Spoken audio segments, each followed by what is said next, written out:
Alright, hello fans, this is Beaning. This time I'm doing a request from Super Anime Gamer about Goku. Let's see. Mainly it's about Goku and DBZ fanboys. This particular video is going to kind of focus more around the Goku versus Superman debates.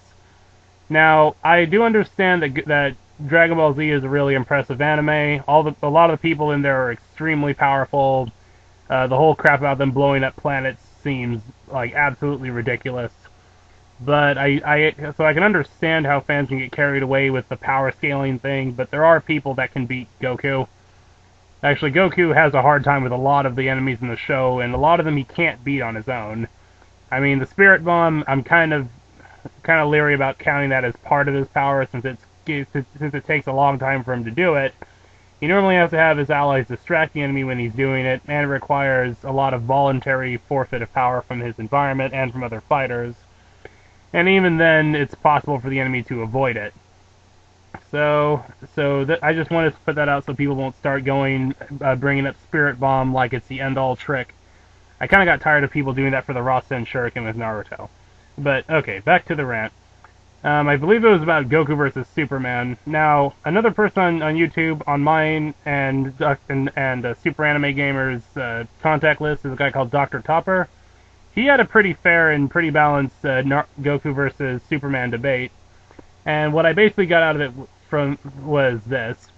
Basically, Goku is really strong. I don't really like to count GT as canon, since what they do seems powered down from what Goku could do before that. The Super Saiyan 4 didn't seem to be as strong as Goku was before it. Like, they said it was stronger, but like he had a hard time pulling a sign out of the street. He got cut by glass and just nonsense. I might be wrong, but I'm pretty sure GT was made by the same people that made most of the movies, and it wasn't made by the person that did the main storyline. So GT may be non-canon. Alright, back to what I was saying about the DBZ fanboys.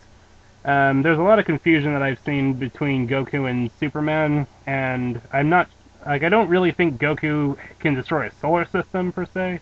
I've seen that he has enough energy to probably do it, but he's never shown that he could destroy the whole solar system with one attack.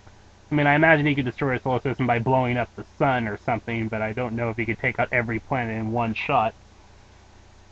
Let's see.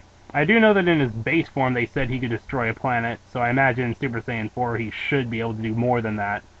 Vegeta was shown that he could destroy a planet with his fingers. Frieza did that with his fingers. And I remember in his base form when he fought Vegeta, I believe they were saying, someone said that if he shot the Kamehameha wave straight at the Earth, it would destroy it. And that was just with his Kaioken thing. So I imagine with Super Saiyan, he's far stronger than that. And that actually is his power. That's not like gathering energy from everything else with the Spirit Bomb or anything. As far as Superman goes, I kind of talked with Dr. Topper about this a little bit because I don't keep up with the comic books too much, but I've seen enough scans to know that Superman is insanely powerful at certain points. And there's so many different things in like the DC and the Marvel comic series that their characters' power levels don't seem to be very consistent. Like at one point I see Batman bring a tiny bit of kryptonite over, and Superman's crippled. Then in the movie that I saw, it was like the Batman and Superman versus, I don't know, Lex Luthor as president, whatever movie that was. I remember Superman got shot with kryptonite, and he could still pick up a car and fire laser beams and fly a bit. He fought, he fought Lex Luthor donned in a kryptonite armor and was able to pummel him fairly well. So his resistance to kryptonite seems to be inconsistent. His power is inconsistent because at one point, it seemed like Thor or the Hulk could actually beat him, and at one point he needed the Green Lantern's help just to move a planet. Then out of nowhere, at one point I saw him shatter an entire planet with one fist. I've seen him get hit with Thor's hammer or the Hulk's fist or some other attacks, like some really huge blunt force attacks, and it can at least not like hurt him or make him flinch or something. Then he starts getting hit with like these galactic level attacks, and Supergirl and Superman got hit with like quasar blasts or something, and it didn't do anything. I've seen him be on planets and it explodes, doesn't have any effect on him. Then they start doing a lot of this parallel dimension bullcrap where there's like Superman Prime 1 million, who, from what I understand, can unmake the universe with a thought.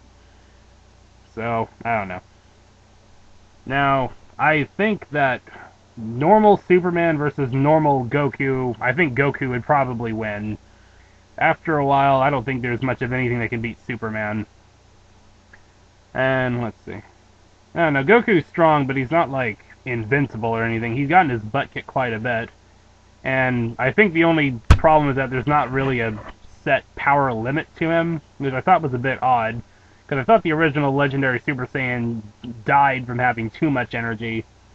And then it seemed like after he failed, all the Saiyans and Half Saiyans and I guess Quarter Saiyans, if you go into GT, have this uncapped power limit where every time they fight or every time they get a severe injury and survive or something, they just grow exponentially stronger.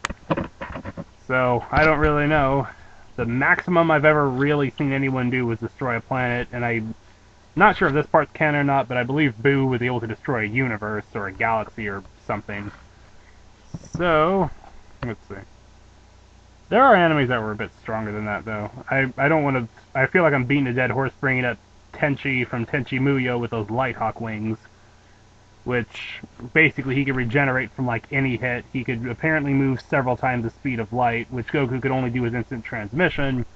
And I mean, Tenchi could that was like his running speed. That wasn't like this instant movement where he had to where he had to focus and just reappear there. Tenchi just like went between planets really quickly in times of crisis.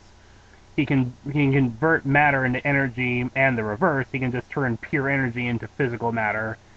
If the Lighthawk wings even apparently hit anything, it not only cuts through anything, but it actually reduces it to nothing. And he survived being hit by them, and he can produce them as much as he wants. And from what I also found out is that if he produces more than 10 of them, he'll actually cause the entire universe to be destroyed. And he can do that at will, because he's like the chosen one of the Lighthawk wings, I guess. So, yeah, Kami Tenchi would be basically invincible. I believe Sailor Moon at the end of the series becomes godlike. Let's see, the Pegasus Seiya from the Saint Seiya or Knights of the Zodiac, as they were probably known in North America. The Pegasus Seiya has power surpassing Goku. Dark Schneider from the anime Bastard is stronger than him. I don't know. I kind of get that with Dragon Ball Z, people don't really have a clear grasp of the power levels, but I kind of get tired of people saying that anyone's invincible. I mean, other than like an omnipotent, omnipresent person like Angel Spawn, Kami Tenchi, or the One Above All or something, no one else that doesn't have those kind of powers is really invincible. Now, as for Super Anime Gamer, I'm just doing a general rant, and I don't know. I'm not sure if this really touched on what you wanted me to discuss, but if anyone, including the people this is aimed at or the people this is made for, have a question or comment or a concern about part of my argument or want me to elaborate on something, I'd be happy to make a second part. But, oh yeah, this picture. I wanted to mention Dragon Ball the movie. I wanted to give it a chance. It failed me a little bit. I don't know. The Kamehameha wasn't impressive anymore, and Goku was kind of more of an idiot than he was when he was a forest child. I just wanted to throw that out there. Okay. As usual, any questions or comments, leave them to me. I'll get back to them as soon as I can. And if you're rude or flaming or whatever, I will flag you and ignore you. So, yeah, okay. Anyone have any other comments or concerns, let me know. Get back to you in a timely manner. This has been Beaning, and I hope you all have a very nice day.